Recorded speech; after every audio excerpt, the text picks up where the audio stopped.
الحمد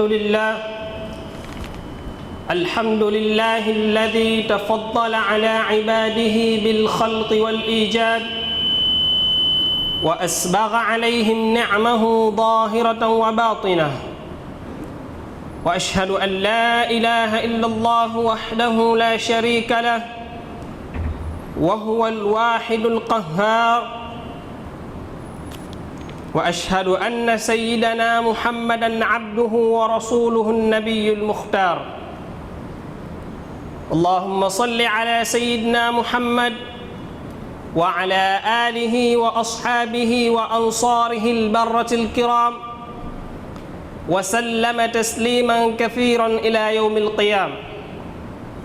أما بعد، فيا عباد الله، أوصيكم ونفسي بتقوى الله.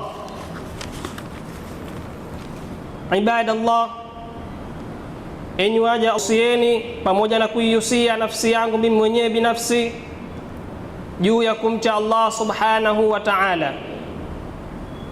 Tumcheni Allah ukweli wa kumcha, na kila mmoja wetu atumie kila neema aliyompa Allah subhanahu wa ta'ala ili iweze kumbakisha na kumfikisha katika daraja kubwa.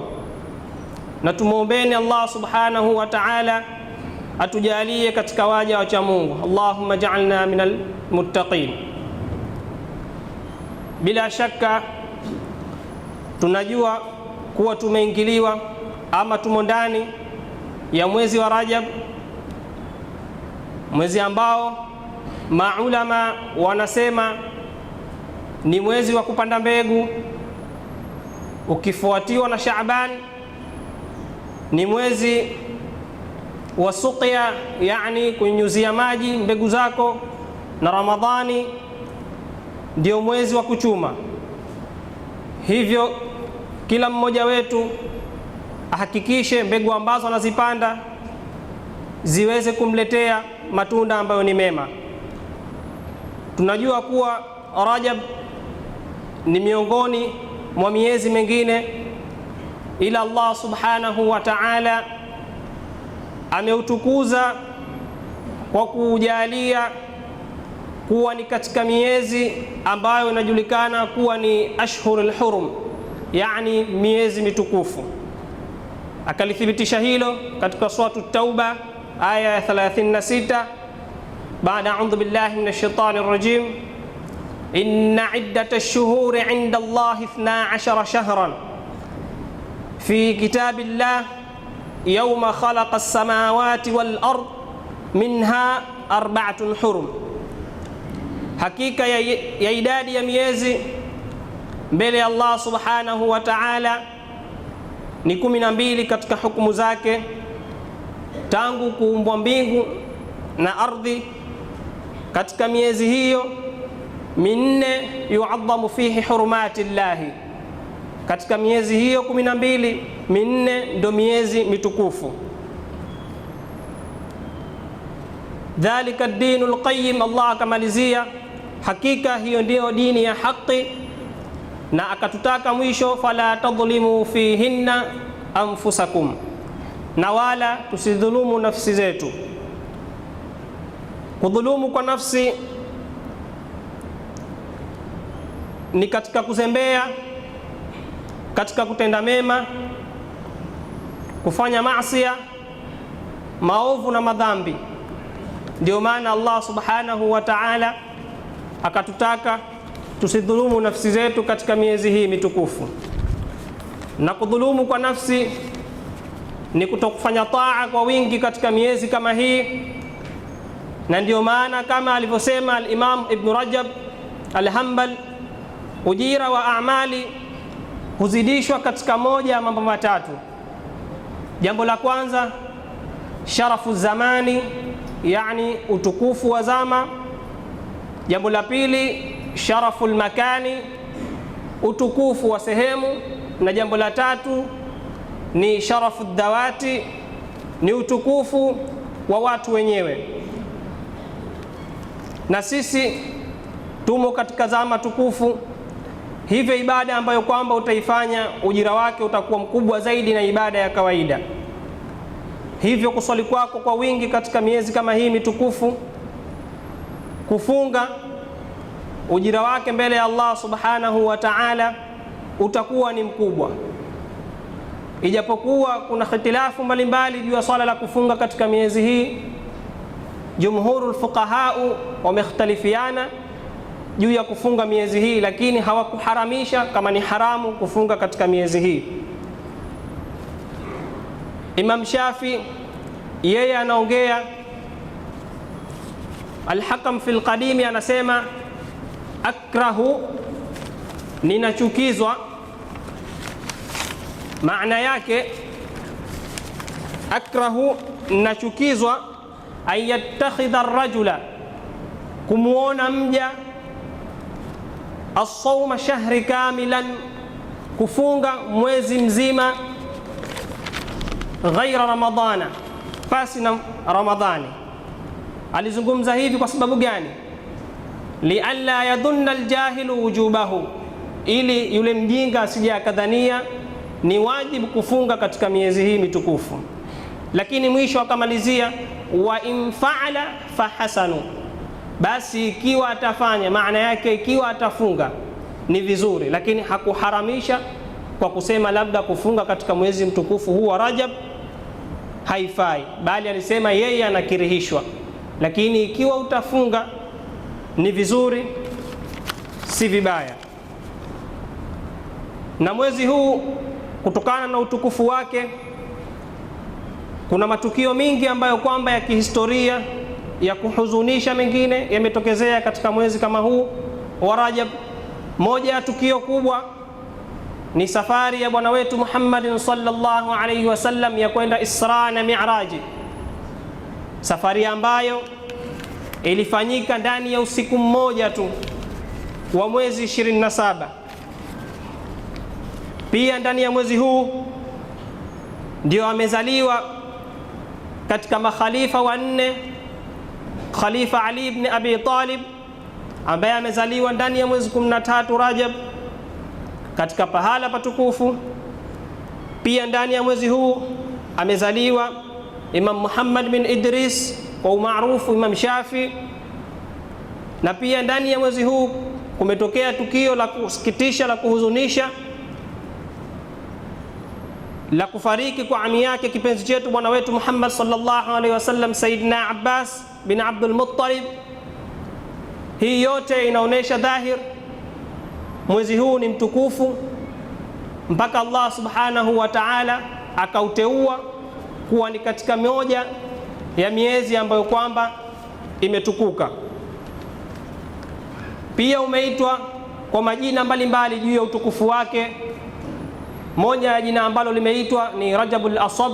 Al-Asab kwa tafsiri ya Kiswahili ni kumiminwa, yani tusabu fihi rahmatillahi. Allah subhanahu wa ta'ala katika miezi kama hii anamimina rehema zake kwa waja wake. Na jahiliya kabla ya kuja kwa mtume walikuwa wakiuita Rajabul Asam. Al-Asam tafsiri yake ni kiziwi, yani kanat al-arab fi samami anil kitali. Jahiliya kipindi kama hichi cha mwezi wa Rajab ulikuwa husikii kupiganwa kwa vita kutokana na utukufu wa mwezi huu. Pia moja ya kabila la Mudhar wao wakawita ni Rajab Mudhar, kutokana ni katika kabila ambalo kwamba walikuwa wakiuenzi, wakiutukuza na kuhifadhi mwezi huu kwa wingi sana. Ijapokuwa tunasahaulika juu ya miezi kama hii mitukufu, lakini kuna watu husahau miezi yote, lakini inapofika miezi kama hii huwa wanakuwa na himma juu ya ibada za Allah subhanahu wa ta'ala, kama pale alivyosema katika maneno tamdhi layali wala yaduruna iddataha ma lam takun min layalin ashhuril hurum, yani miezi hupita, lakini inapofika siku ama miezi kama hii watu wanakuwa na himma juu ya kufanya ibada za Allah subhanahu wa ta'ala kwa wingi, kutokana na utukufu na fadla ambazo kwamba zimo ndani yake. Hivyo katika mwezi huu uwe makini sana. Mwezi kama huu usidhulumu mtu wala usidhulumu nafsi yako mwenyewe, na ndio maana ukaitwa mwezi mtukufu, li'adhmi hurmati wa hurmati dhambi fiha, kwamba utukufu wake ni mkubwa na vile vile dhambi ambayo ukiifanya huwa malipo yake mbele ya Allah subhanahu wa ta'ala ni makubwa sana. Hivyo tujitahidini katika kusimamisha ibada kwa wingi katika miezi kama hii, huenda ndio ikawa sababu ya wewe kusamehewa dhambi zako za nyuma. Tujitahidini tusimame qiyamul layl, kusimama usiku katika miezi kama hii. Ukasimama, man qama al-layla imanan wa ihtisaban, ukiwa umesimama kwa imani na kutarajia malipo mbele ya Allah subhanahu wa ta'ala, ghufira lahu ma taqaddama min dhanbihi, utasamehewa dhambi zako zote zilizotangulia. Na pia tutatofautiana huko peponi kwa madaraja. Kwa sababu gani? Katika hadithi ya Mtume anasema, inna fil jannati ghurafan yura dhahiruha min batiniha wa batiniha min dhahiriha. Masahaba akauliza, qila liman hiya ya Rasulullah, ni watu gani hao? Bwana Mtume akawajibu, liman at'ama at-ta'ama, ni wale ambao watalisha chakula, wa alana al-kalama, na watazungumza mazungumzo yao kwa upole, wataba as-siyama, na wataendeleza ama kusimamisha swala la kufunga, wasalla bil-layl wan-nasu niyam, na kuswali ama wanaamka usiku kuswali hali ya kuwa watu wamelala. Ndio maana akazungumza kwamba hata peponi kutakuwa na matabaka ya watu hao. Usitegemee mie nikiwa nimelala alafu wewe umesimama unamuomba Allah subhanahu wa ta'ala. Daraja yako wewe mbele ya Allah subhanahu wa ta'ala itakuwa kubwa zaidi ya yangu mimi ambaye nimelala. Na wengi wetu Allah aliwajaza taqwa, ndio wale kanu qalilan min al-layli ma yahja'un, yani kwa wao siku wanapumzika kidogo sana, masaa mingi wanamuomba Allah subhanahu wa ta'ala. Basi tujitahidini tusipitwe na fursa hii adhimu iliyopo ndani yetu, na tuwe na himma kwa kufanya au kuifanyia ibada kwa wingi ndani ya miezi hii, kuitukuza miezi hii mitukufu. Hakika kuitukuza miezi hii mitukufu ndiyo dini. Hakika kuitukuza miezi mitukufu kama hii ndiyo imani, ndiyo uchamungu. Allah ametolea mfano sehemu nyingi katika Qur'ani, dhalika ad-dinul qayyim wa man yu'azzim sha'air Allah fa innaha min taqwa al-qulub wa man yu'azzim hurumati Allah fa huwa khairun lahu 'inda rabbih. Yote ametolea mfano kwamba kusimamisha yale ambayo amekuamrisha. Kuitukuza miezi kama hii ndiyo dini, kuitukuza miezi kama hii ndiyo uchamungu.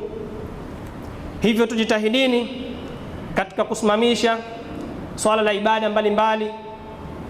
Tunajua kuwa tupo katika nyakati ngumu sana, tunahangaika katika maisha kutafuta fedha, lakini jaribu kutenga muda mwelekee Allah subhanahu wa ta'ala, na umuombe msamaha, umuombe akufungulie riziki zako. Huenda ikawa ndiyo sababu, au huenda ikawa mwezi huu kwako wewe ndiyo mwisho wako. Hivyo kuomba kwako dua huenda kukapelekea kusamehewa dhambi zako zote. Tunamwomba Allah subhanahu wa ta'ala atujalie min alladhina yastami'una alqawla fayattabi'una ahsana.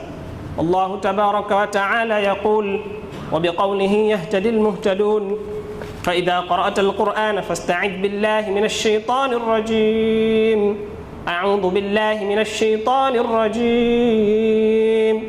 Man jaa bil hasanati falahu 'ashru amthaliha ومن جاء بالسيئة فلا يجزى إلا مثلها وهم لا يظلمون. بارك الله لي ولكم بالقرآن العظيم ونفعني وإياكم من الآيات والذكر الحكيم. أقول قولي هذا وأستغفر الله لي ولكم والجميع المسلمين فاستغفروه إنه هو الغفور الرحيم وهو البر الكريم.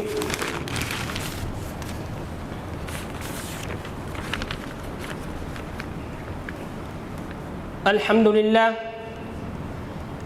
لله الذي خلق السماوات والأرض بالحق وصوركم فأحسن صوركم وإليه المصير. وأشهد أن لا إله إلا الله وحده لا شريك له، له العظمة والكبرياء والملك والملكوت. وأشهد أن سيدنا محمدًا عبده ورسوله الذي حذر وبشر. اللهم صل على سيدنا محمد وعلى آله وأصحابه وأزواجه وأولاده وأتباعه وسلم تسليما كثيرا ما دامت الأرض والسماوات. أما بعد، فيا عباد الله، أوصيكم ونفسي بتقوى الله. عباد الله، اتقوا الله فإنكم عليه تعرضون، وأخلصوا له الأعمال فإنكم عليها محاسبون. واتقوا الله الذي إليه تحشرون، ولا تموتن إلا وأنتم مسلمون. واعتصموا بحبل الله جميعا ولا تفرقوا، واذكروا نعمة الله عليكم وأقيموا الصلاة وآتوا الزكاة واعتصموا بالله هو مولاكم فنعم المولى ونعم النصير.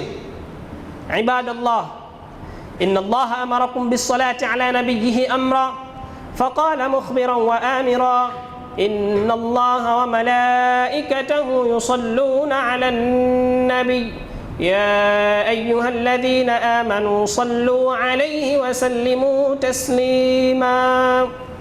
اللهم صل وسلم على سيدنا. اللهم صل على سيدنا محمد وعلى آل سيدنا محمد كما صليت على سيدنا إبراهيم وعلى آل سيدنا إبراهيم، وبارك على سيدنا محمد وعلى آل سيدنا محمد كما باركت على سيدنا إبراهيم وعلى آل سيدنا إبراهيم في العالمين إنك حميد مجيد. وارض عن الخلفاء الكرام حماة دين الإسلام، أمير المؤمنين سيدنا أبي بكر الصديق، وأمير المؤمنين سيدنا عمر بن الخطاب، وأمير المؤمنين سيدنا عثمان بن عفان، وأمير المؤمنين سيدنا علي بن أبي طالب، وعن بقية أصحاب رسول الله وأزواجه صلى الله عليه وسلم أجمعين. اللهم أيد الإسلام والمسلمين، وأذل الشرك والمشركين، وأعل كلمة الحق والدين، وقوي شوكة الإسلام، وانصر جيوش المسلمين في مشارق الأرض ومغاربها يا رب العالمين. اللهم اغفر لنا ولوالدينا والجميع المسلمين والمسلمات والمؤمنين والمؤمنات الأحياء منهم والأموات، إنك سميع الدعاء يا رب العالمين. اللهم ارزقنا الأمن والإيمان والاستقرار والاطمئنان في بلدنا وسائر بلاد المسلمين. اللهم أجب دعاءنا وأصلح أحوالنا واجعلنا عليك من المقربين، واختم لنا بخاتمة السعادة أجمعين. اللهم باركنا في رجب وشعبان وبلغنا رمضان. اللهم باركنا في رجب وشعبان وبلغنا رمضان. اللهم ربنا آتنا في الدنيا حسنة وفي الآخرة حسنة وقنا عذاب النار برحمتك يا أرحم الراحمين. عباد الله، إن الله يأمر بالعدل والإحسان وإيتاء ذي القربى وينهى عن الفحشاء والمنكر والبغي يعظكم لعلكم تذكرون. فاذكروا الله العظيم يذكركم واشكروه على نعمه يزدكم ولذكر الله أكبر والله يعلم ما تصنعون. قوموا إلى صلاتكم.